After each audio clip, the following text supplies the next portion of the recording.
lorsque Baptiste et les frères m'ont demandé si je voulais bien prêcher, j'ai accepté parce qu'il y avait un message qui était sur mon cœur depuis des semaines, qui est toujours là d'ailleurs, et je vais essayer de vous transmettre ce que je pense avoir reçu du Seigneur.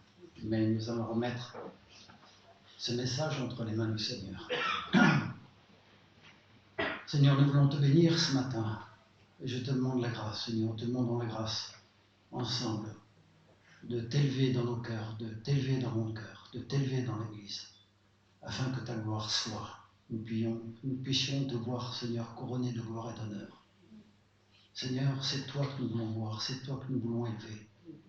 Seigneur, en dehors de toi, il n'y a pas de salut.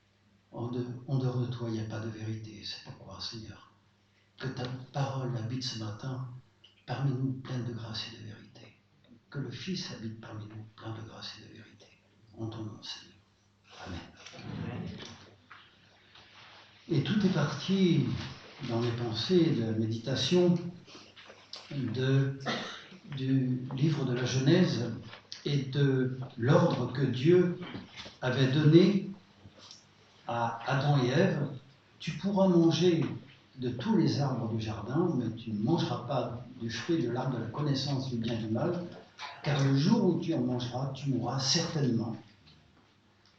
Et nous voyons au chapitre 3 du livre de la Genèse que le serpent était le plus rusé de tous les animaux des champs que l'Éternel Dieu avait fait. Il dit à la femme, Dieu a-t-il réellement dit, vous ne mangerez pas de tous les arbres du jardin? La femme répondit au serpent, nous mangeons du fruit des arbres du jardin, mais quant au fruit de l'arbre qui est au milieu du jardin, Dieu a dit, vous ne mangerez pas et vous n'y toucherez pas de peur que vous ne mouriez. Alors le serpent dit à la femme, vous ne mourrez pas.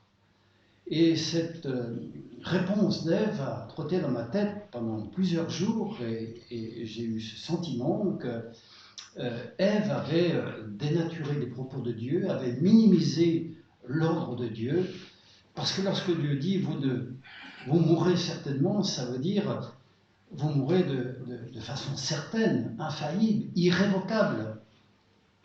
Et c'est vrai que lorsque nous parlons maintenant et que nous disons est-ce que tu viendras samedi à la réunion? Oui, je viendrai certainement. Mais le mot certainement a certainement perdu sa valeur, du poids. Et j'ai aussi remarqué lorsque je dis à des jeunes, à des enfants, à des ados, touche pas à ça, de peur que tu te brûles, par exemple. Et on me répond souvent, t'inquiète, je gère. Et donc c'est vrai qu'au siècle de l'image, à l'époque de l'image, c'est l'image qui a pris vraiment autorité de nos jours. Il y a de l'image partout avec les écrans. La parole a été reléguée. La parole n'a plus le poids qu'elle avait avant, je pense. En tout cas, la parole de Dieu est de plus en plus contestée. Et elle est encore contestée par le diable. Lorsque nous témoignons, lorsque nous prêchons, lorsque nous essayons de parler à quelqu'un qui ne connaît pas Christ, que ce que la parole dit, nous entendons si souvent, est-ce que la parole dit réellement ça? Vraiment ça? Et le diable cherche toujours, le serpent cherche toujours à minimiser l'ordre de Dieu, les propos de Dieu, les avertissements de Dieu. Et c'est pourquoi les avertissements de Dieu sont pris à la légère, parce que les mots sont légers. Parce que la parole de Dieu n'a pas le poids qu'elle devrait avoir. Et je pense, alors bien sûr que c'était le premier couple, et que le langage n'était pas, je dirais, détérioré comme il est de nos jours, édulcoré comme il est de nos jours, mais je pense quand même que le serpent, lorsqu'il a posé cette question à Ève, de par sa réponse, le serpent a bien ressenti que Ève avait une réserve dans le cœur.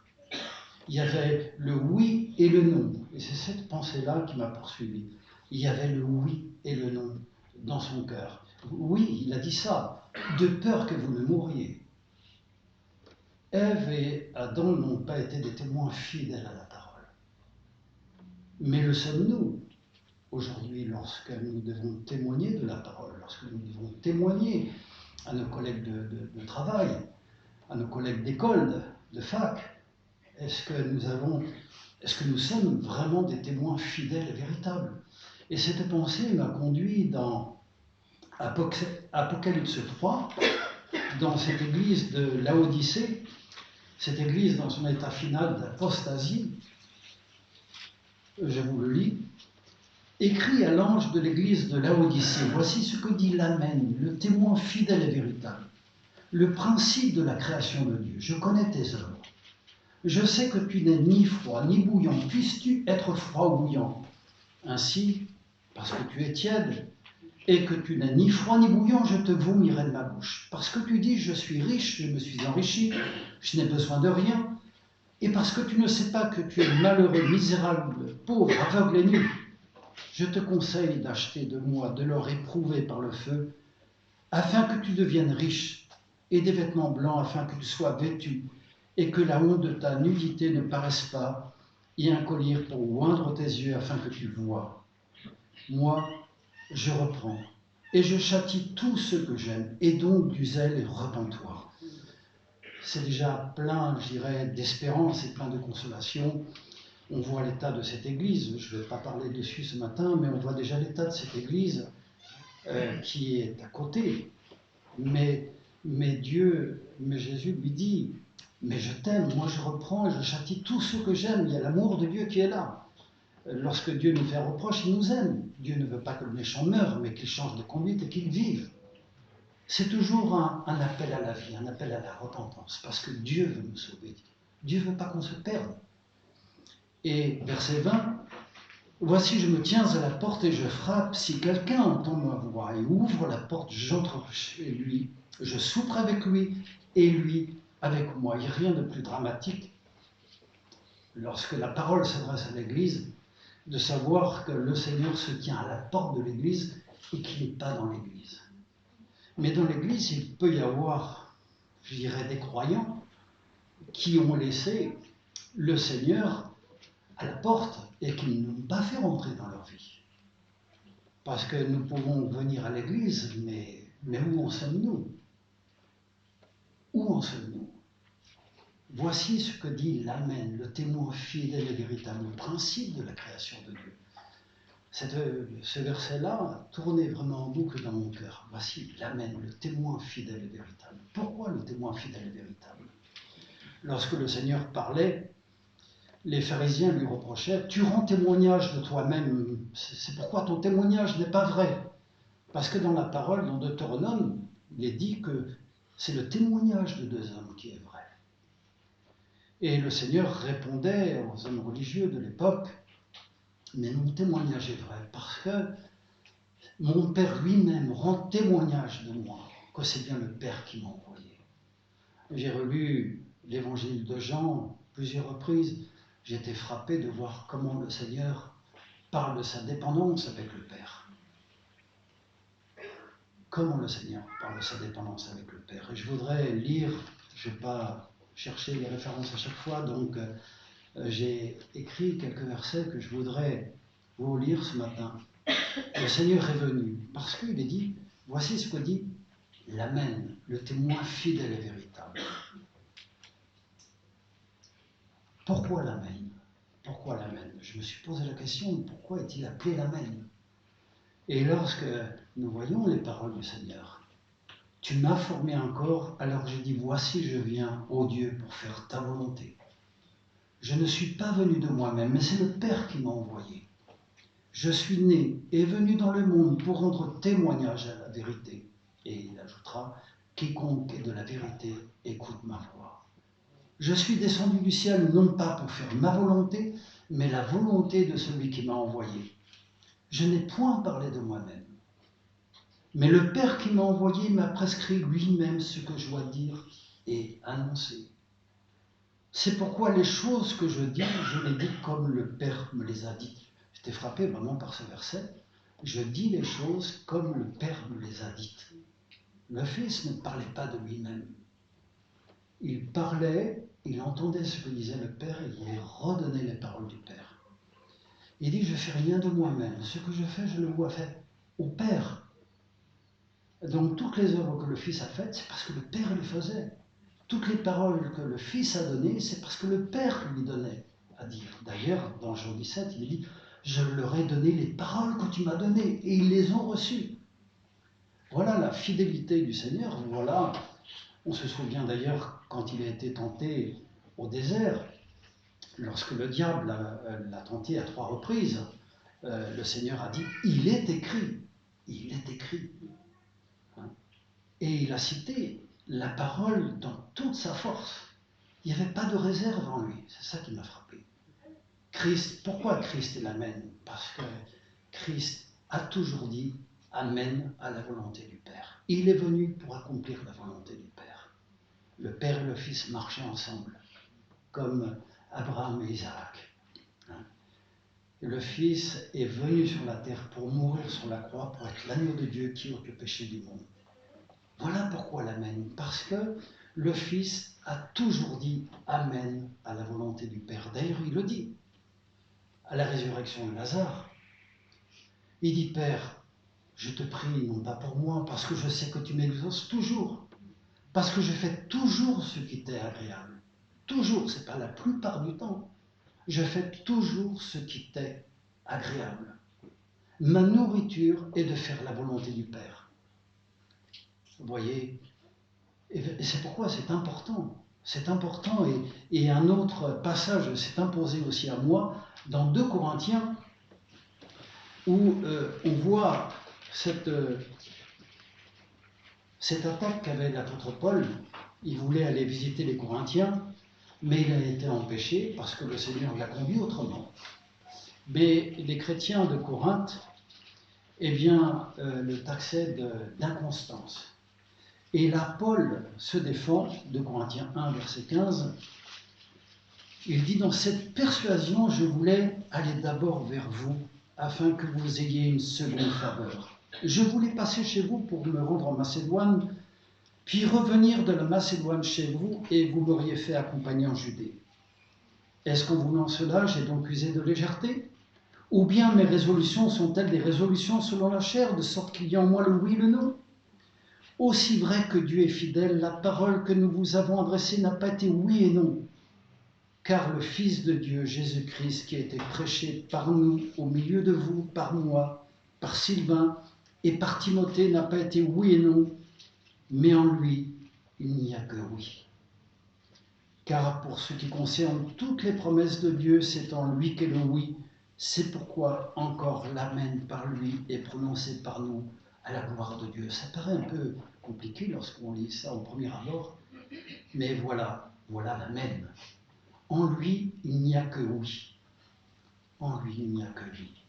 Le témoin fidèle et véritable est dans le ciel.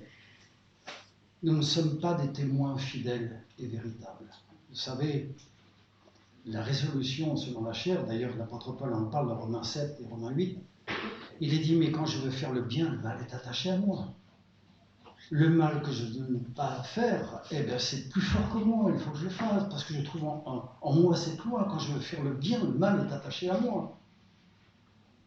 L'esprit est bien disposé, mais la chair est faible.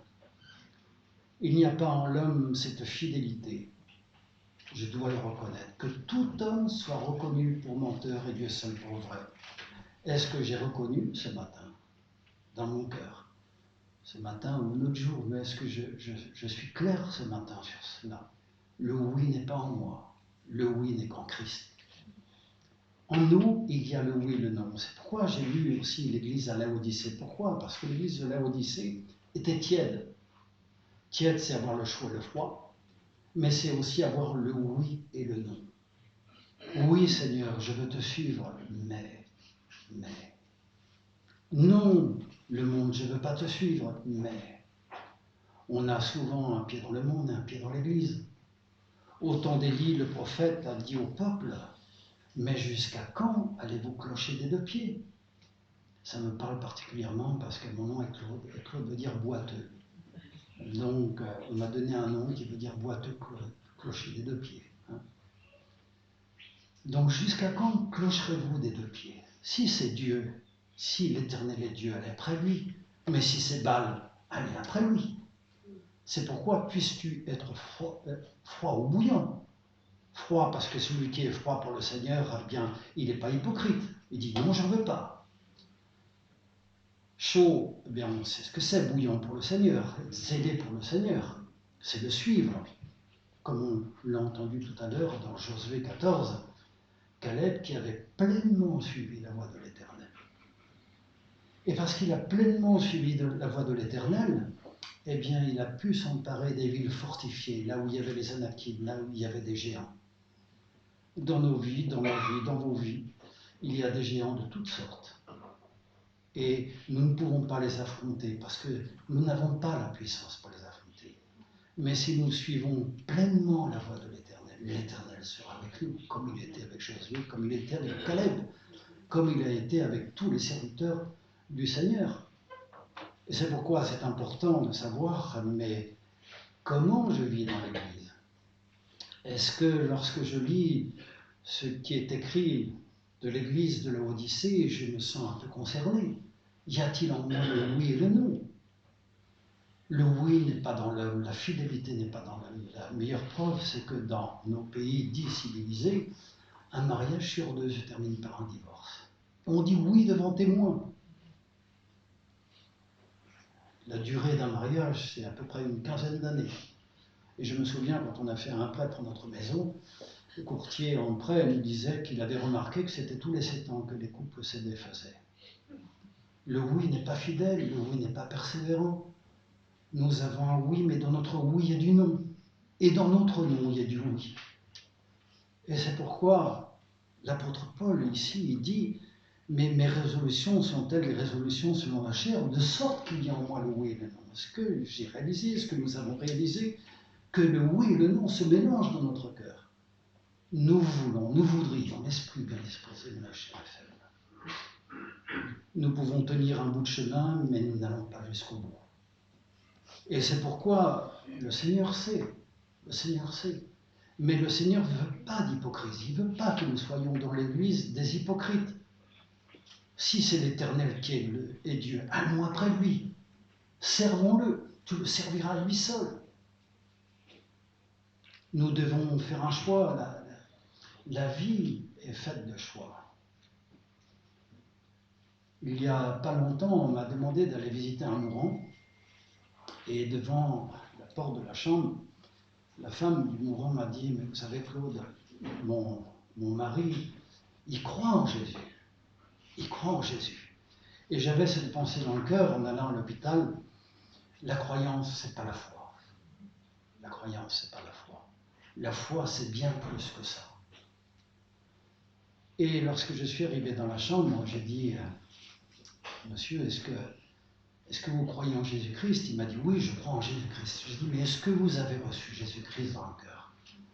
Est-ce que vous avez reçu le bon berger qui a donné sa vie pour vous, pour ses brebis? L'avez-vous reçu? » Et j'ai vu à son air qu'il était complètement perdu. « Avez-vous reçu le pardon de vos péchés ?» Cet homme ne savait pas quoi dire.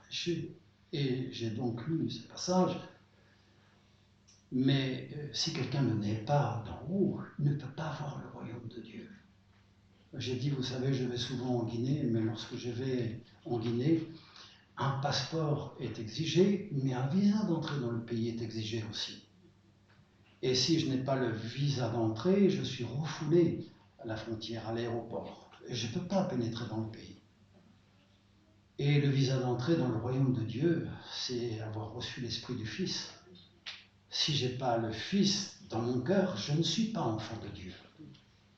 Ce n'est pas une croyance qui me sauve. La croyance ne sauve pas. Et je vous le prouve par ce verset. Les démons croient aussi et ils tremblent. Les démons, lorsqu'ils voyaient Jésus, lui disaient « Nous savons qui tu es le Saint de Dieu. Es-tu venu avant le temps pour nous perdre ?» Les démons savent aussi que leur temps est compté. Les démons croient en Dieu. Les démons croient en Jésus-Christ. Quelle croyance nous avons ce matin? Est-ce que nous croyons en Jésus-Christ comme cela? Ou est-ce que nous avons ouvert notre cœur au Seigneur? La croyance ne sauve pas. La croyance ne sauve pas. Je ne sais pas si vous connaissez cette fable de La Fontaine. Je l'ai découverte par un ami, un jour, qui prêchait le statuaire et Jupiter. Et la statue de Jupiter, c'est un ouvrier qui fabrique une idole, et la fabrique tellement bien qu'il est en admiration devant ce que ses mains ont créé. Et à un moment donné, eh bien, son cœur s'emplit d'une crainte, d'une admiration suit la crainte. Et il tombe au pouvoir de ce qu'il a créé. Et La Fontaine a cette morale dans la fable. Il est dit, mais chacun tourne finalement, en réalité, autant qu'il peut, ses propres songes. Parce que l'homme est de glace pour la vérité, mais il est de feu pour les mensonges. Ça veut dire qu'on n'est pas très enthousiaste pour la vérité. Lorsque le Seigneur a dit à Pilate, je suis la vérité, qu'est-ce que la vérité? Qu'est-ce que la vérité? Nous devons être ces témoins fidèles. Jésus est le chemin, la vérité et la vie. Nul ne vient au Père que par lui. Quelle croyance avons-nous? Est-ce que nous sommes dans une croyance superstitieuse? J'ai dit à quelqu'un il n'y a pas longtemps, en témoignant, à l'Expo Bible d'ailleurs, qu'il était croyant parce que son père était croyant. Moi j'ai dit, quelqu'un a dit un jour que Dieu n'a pas des petits-enfants. Il n'a que des enfants. On n'a pas la foi de Jésus parce que mes parents ont la foi de Jésus. Ça peut aider à montrer un chemin, à faire un choix. Mais ce n'est pas suffisant. Ce n'est pas parce que mes parents ont la foi en Jésus que ça me dispense de la recevoir. Pas du tout. Chacun devra rendre compte pour sa propre vie, pour ses propres choix, pour ses propres péchés. Dieu n'a pas de petits-enfants, il n'a que des enfants. Quelle croyance, dans quelle croyance je suis ce matin? Est-ce que j'ai ouvert mon cœur au Seigneur? Est-ce que j'ai demandé au Seigneur d'entrer dans mon cœur parce que j'ai réalisé que je suis perdu sans lui? Parce que Christ est mort à la croix pour moi. Je peux venir à l'église parce que j'ai connu des gens comme ça, parce qu'ils se sentent bien dans l'église, ils jouissent de la communion fraternelle, parce que c'est sécurisant, parce qu'il y a une paix, il y a une tranquillité dans nos murs, comme il est dit dans Jérusalem, je me paix, la tranquillité, je prie pour cela, Jérusalem, pour que la paix, la tranquillité soient dans tes murs. Donc nous pouvons vivre une paix, une tranquillité dans nos murs, et les gens peuvent aimer ça, ils peuvent venir pour ça, par tradition, pour toutes sortes de choses. Mais c'est pas la foi. Mais c'est pas la foi. Nous avons tous, comme le peuple d'Israël à la sortie d'Égypte, et qui voyait que Moïse tardait à redescendre de la montagne, ils ont dit à Aaron, fais-nous un Dieu qui marche devant nous. Ils ont donné leurs anneaux d'or, et puis il est sorti du fondeur ce veau d'or. Parce que Aaron a judaïsé les idoles d'Égypte. Fais-nous un Dieu qui marche devant nous. La chrétienté, au début millénaire, a christianisé les idoles païennes, les fêtes païennes, pour attirer dans l'Église les hommes qui allaient vers les fêtes païennes. Mais c'est pas ça. Nous devons revenir à la parole. Dieu a-t-il réellement dit? La parole dit-elle réellement cela? Vraiment cela? Quiconque est de la vérité, dit le Seigneur, écoute ma voix. Celui qui n'écoute pas n'est pas de la vérité. Et ce qui fait trembler, ce que nous avons vu avec les pharisiens, c'est que lorsque le Seigneur y débat avec les pharisiens il dit, mais tu rends témoignage de toi-même. Hein? Donc ton témoignage n'est pas vrai. Et le Seigneur dit, mais celui qui honore le Fils honore le Père. Et vous n'honorez pas, vous m'honorez pas, et vous m'outragez. Moi j'honore le Père. Le Père rend témoignage de moi. Celui-ci est mon Fils bien-aimé, en qui j'ai mis toute mon affection, dire le Père. Écoutez-le.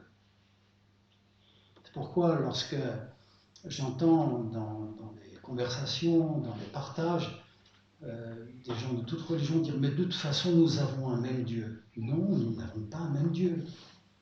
C'est l'Éternel qui est Dieu. Dans Ésaïe 55, il a dit « Hors moi, il n'y a pas d'autre Dieu ». Ce sont des idoles de néant. Hors moi, il n'y a pas d'autre Dieu. Et le Dieu auquel nous croyons ce matin, c'est le Dieu créateur, le Père de Jésus-Christ.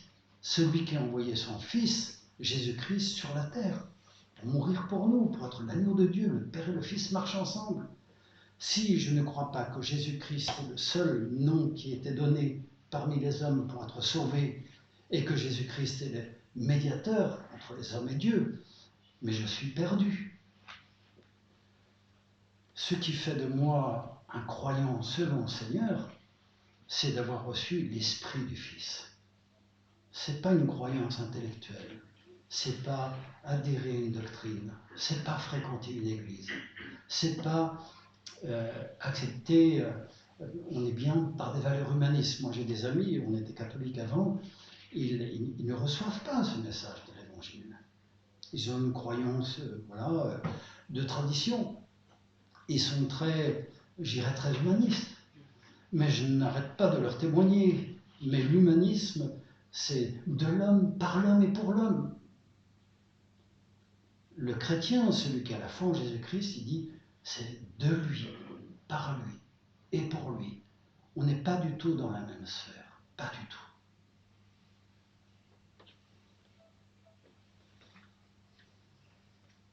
Le Fils de Dieu, Jésus-Christ, qui a été prêché par nous au milieu de vous, par moi, par Sylvain, par Timothée, n'a pas été oui et non, mais en lui, il n'y a que oui. En lui, seul, il n'y a que oui. Que l'homme soit reconnu pour menteur et Dieu seul pour vrai. Nous avons dans le cœur beaucoup d'images, beaucoup de représentations, que nous avons reçues par la tradition, par toutes sortes de choses, par des vécus, par des expériences. Il y a beaucoup de gens qui ont des expériences mystiques, mais quand vous leur parlez de la parole, ils ont eu soi-disant une rencontre avec le Seigneur, mais quand vous leur parlez de la parole, ça passe pas. Il y a comme un barrage. Hein? Si tu crois dans ton cœur et si tu confesses de ta bouche, tu seras sauvé. C'est quoi le témoin fidèle et véritable? C'est l'unité qu'il y a entre ce qu'il y a dans le cœur et ce qu'il y a dans la parole, ce qu'il y a dans la proclamation, dans la confession. Sinon, on n'est pas des témoins fidèles et véritables. Mais notre témoin fidèle et véritable, c'est Jésus-Christ. Parce qu'il n'y a qu'en lui seul qui a le oui. Est-ce que ce matin, j'en suis convaincu? Moi, j'en suis convaincu. Malheureusement, parce que j'ai fait beaucoup d'expériences où, j'ai été comme Pierre, comme d'autres. J'étais complètement à côté de la plaque. Complètement à côté de la plaque. Et c'est pourquoi nous avons besoin, j'ai besoin d'être chaque jour, avoir la révélation de la volonté du Père, parce que je pourrais faire quantité de choses pour Dieu, mais qu'est-ce qui compte? D'ailleurs, Hudson Taylor dit, vous savez, ce missionnaire qui était en Chine, c'est quoi un serviteur de Dieu? Un serviteur de Dieu, c'est un homme de Dieu, à la place voulue de Dieu, faisant l'œuvre de Dieu, à la manière de Dieu, au temps voulu de Dieu. Vous voyez, tout le programme. Dans une totale dépendance. C'est pourquoi je ne peux pas faire n'importe quoi pour Dieu. Ce qui compte, c'est de faire la volonté de Dieu. C'est pourquoi ça doit nous parler, c'est ce témoignage du Seigneur qui disait, mais tout ce que je dis, je le tends dire du Père, tout ce que je fais, je le vois faire au Père. Lorsque les hommes poussaient le Seigneur à faire des choses, il dit, mais mon temps n'est pas encore venu, votre temps il est toujours là, mais pas le mien. Parce qu'il n'avait pas l'accord du Père dans le cœur. Le Seigneur Jésus a connu Gethsémane. Et Gethsémane, c'est un épisode qui est dramatique.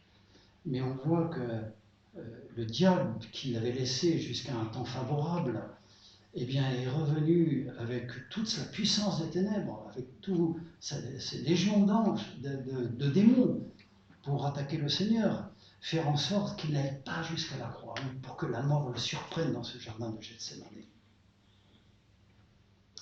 Il y a des gens qui pensent que le Seigneur ne voulait pas aller à la mort. C'est pas ça du tout. C'est parce que le Seigneur savait qu'il allait être élevé sur le bois, mais que dans le jardin de Gethsémane, il était surpris par l'attaque des ténèbres. Et l'attaque des ténèbres était tellement forte, si forte, qu'il a cru qu'il allait en mourir. Et il allait mourir avant le temps. Il allait mourir avant la croix. Et c'est pourquoi il était complètement, je dirais, désarçonné. Et c'est pourquoi on se souvient de ces prières qu'il a répétées à 3 reprises, alors qu'il avait demandé à 3 de ses disciples de prier pour lui, de prier avec lui, qu'il l'a trouvé endormi de tristesse. Et dit, mon Père, s'il était possible que cette coupe s'éloigne de moi, s'il est possible, Père, non pas toutefois ce que je veux, mais ce que toi tu veux. Et Christ a prononcé cet Amen, oui Seigneur, Amen Seigneur, à 3 reprises. En Jean 17, il est dit, Père, j'ai achevé l'œuvre que tu m'as donné à faire. J'ai achevé l'œuvre. À la croix, il a dit, Père, tout est accompli. Christ a accompli toute la volonté du Père. Il n'y a pas eu un seul non dans sa vie. Il est dit sur le jardin de Gethsémane, il était tenté dans les jours de sa chair. Et il a adressé au Père avec larmes, des prières et des supplications afin qu'il soit sauvé de la mort. Et il a été exaucé à cause de sa piété. Et il a appris, bien qu'il soit fils, l'obéissance par les choses qu'il a souffert. Vous voyez, il était sauvé de la mort de Gethsémane, mais pour vivre la mort sur la croix, parce que ça, c'était dans le plan de Dieu. Les puissances des ténèbres ont reçu leur plus grande défaite dans le jardin de Gethsémane. Et Christ a vaincu dans le jardin, alors qu'Adam et Ève avaient perdu, échoué dans le jardin d'Éden. Et ça doit, je dirais, nous combler d'espérance, combler de reconnaissance. Christ a vaincu pour moi, Christ a vaincu pour nous.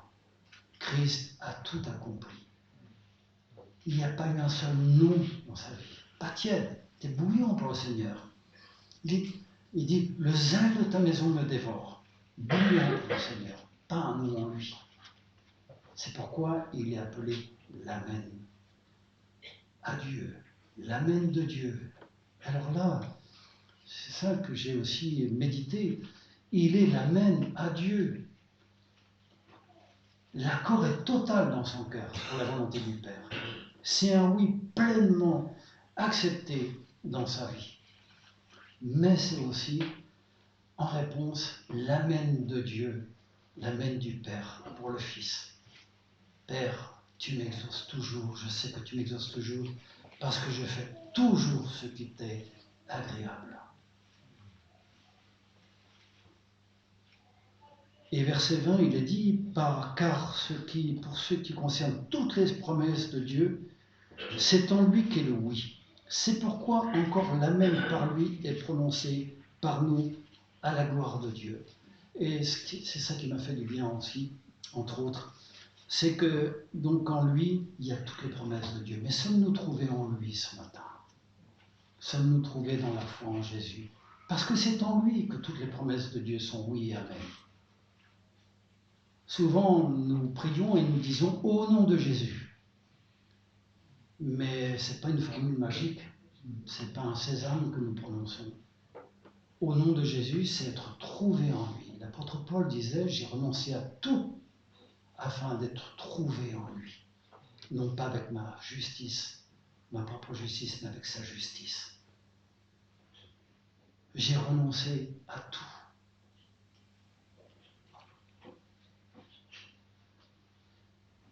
C'est pourquoi encore l'Amen par lui est prononcé par nous à la gloire de Dieu. Il y a l'Amen de Dieu, l'Amen du Père dans le Fils, parce que le Père exauce toujours le Fils. Il a mis en lui toute son affection. Mais plus encore, il est l'Amen de Dieu pour nous.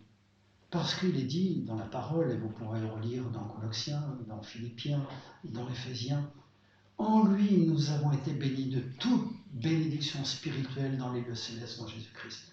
En lui, nous avons la rédemption. En lui, nous sommes devenus héritiers. Regardez toutes les expressions en lui, en Christ. C'est en lui qu'il y a le oui et l'amen du Père. Si je suis trouvé ce matin en dehors de cela, je n'ai pas part aux promesses de Dieu. Je n'ai pas part à la bénédiction du Père. C'est pourquoi c'est plus qu'une adhésion intellectuelle. Il faut vraiment qu'il y ait une adhésion du cœur. Père, oui, je crois ce que tu dis. Oui, je crois ce que la parole dit. Oui, je crois, Seigneur Jésus, que tu es venu pour les pécheurs et pour les perdus, dont moi je suis. Oui, je suis perdu sans toi. Oui, je reçois le Seigneur Jésus. Oui, je viens à lui. C'est ça la foi en Jésus-Christ. La foi, c'est la croyance, bien sûr, mais suivie de l'obéissance.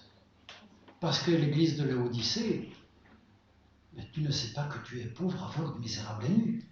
Pas couvert par Christ. Christ est en dehors. Dieu n'aime pas les hypocrites. Il les vomit de sa bouche.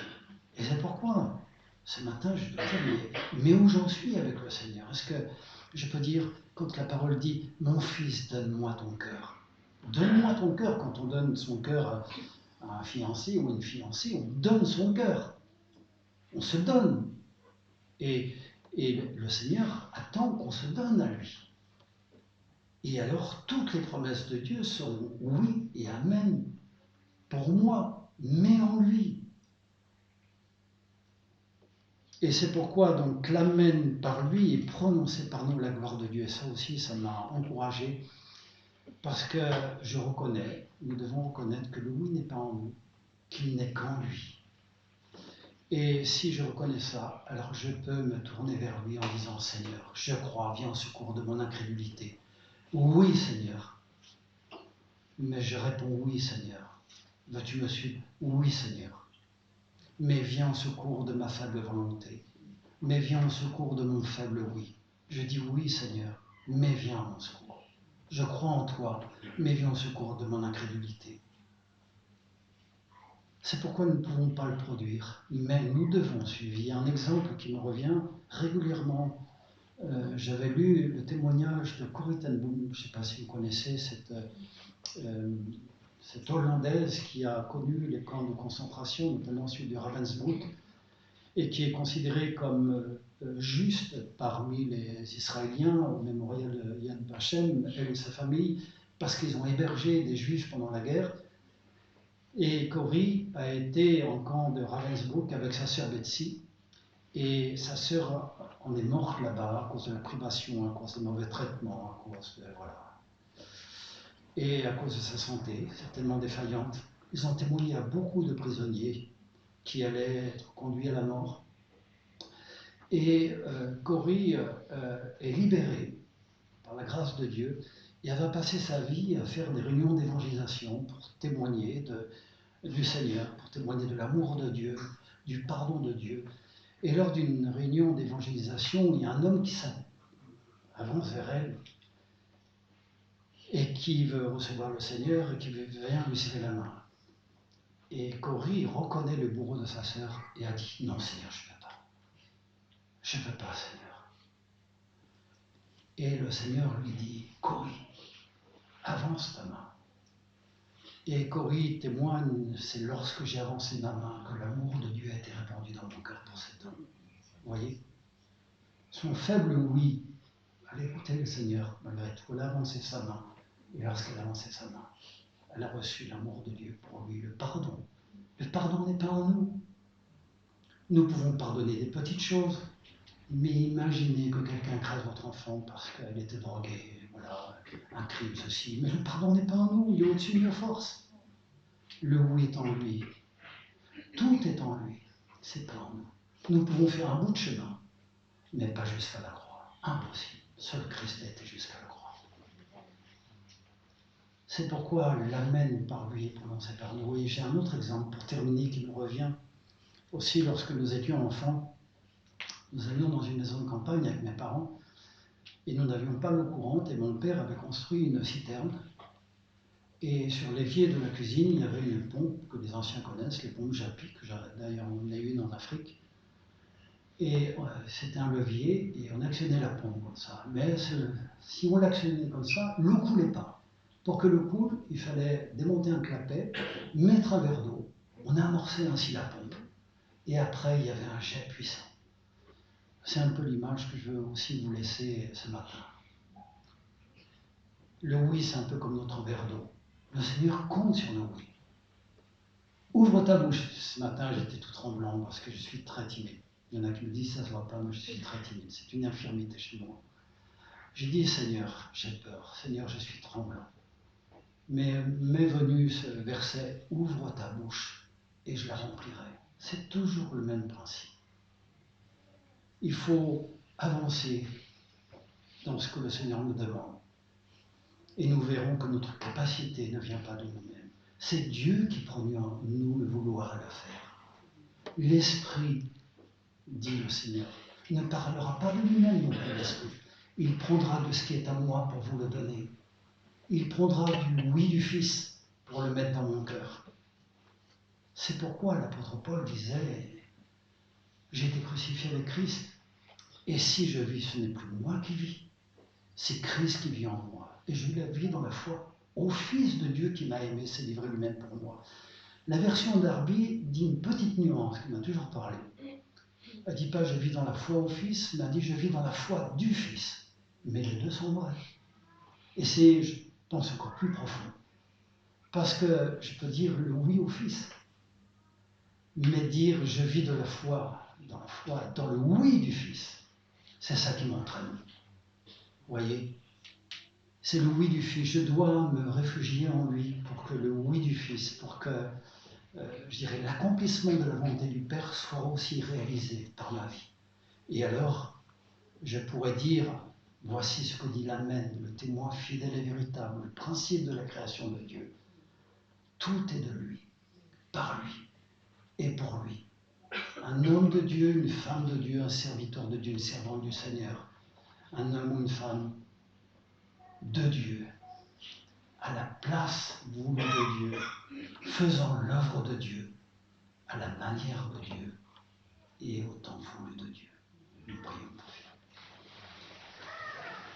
Seigneur, nous voulons te bénir ce matin parce que tu nous appelles à lever les yeux vers toi. Seigneur, je veux confesser avec mes frères et sœurs que toi seul est vrai, que tout homme soit reconnu pour menteur et Dieu seul pour vrai. C'est ce que nous voulons reconnaître ce matin. C'est pourquoi nous t'exprimons sans notre reconnaissance de t'appartenir, d'avoir pu répondre à ton appel. Seigneur, c'est toi qui produis en nous le vouloir et le faire. Nous t'ouvrons nos cœurs pour que tu mettes dans nos cœurs le oui à te suivre, le oui à accomplir la volonté du Père, le oui à te suivre jusqu'au bout, Seigneur. Nous voulons être trouvés en toi ce matin. Je te demande la grâce, te demandons la grâce, Seigneur, que personne ne puisse te laisser à la porte de son cœur. Parce qu'aujourd'hui encore tu frappes à la porte. Si quelqu'un ouvre la porte de son cœur, tu entres chez lui. Merci parce que tu reprends et tu châties ce que tu aimes en ton nom. Amen.